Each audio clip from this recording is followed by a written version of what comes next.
हुजूर की जो बड़ी साहिबजादी है ना, सरकार की 4 बेटियां हैं। सबसे बड़ी का नाम है सैयदा ज़ैनब, उसके बाद है सैयदा रुकैया, और तीसरी है सैयदा उम्मे कुलसूम, और चौथी है सैयदा तैयबा हजरत फातिमा ज़हरा रज़ी अल्लाह ताला अन्हा।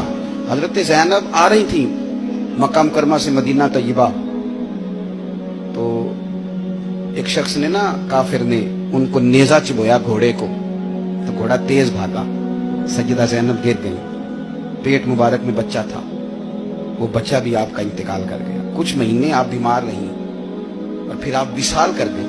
मेरे महबूब के सारे खानदान ने, सारे खानदान ने कुर्बानियां दी। सैयदा ज़ैनब उस जख्म की वजह से इंतकाल कर गई। वही बंदा नेजा मारने वाला फतेह मक्का के दिन चेहरे पे नकाब डाल के आ गया और हुजूर के सामने बैठ के कहने लगा, बहुत बड़ा दुश्मन भी आ जाओ तो माफ कर देते हो। तो हुजूर ने फरमाया, तू चेहरे से कपड़ा हटा, बेटियां भूला नहीं करती, तो कलमा पढ़, मैं तुझे भी माफ करने को तैयार। ये सारे रंग सहाबा ने देखे, सारे। और जिस दिन हुजूर बदर को जा रहे थे ना, मैं फोन कर देता हूं, मैं नहीं आ सकता, मेरे घर में फलाना बीमार है। हजरत रुकैया बीमार थी।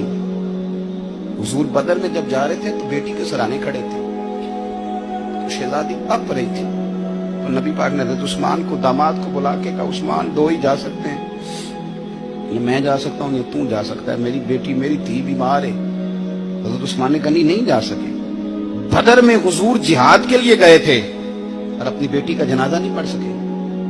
हजरत रुकैया को हजरत उस्मान कहते, मैं दफन करके आ रहा था जब नबी पाक सल्लल्लाहु अलैहि वसल्लम बदर से।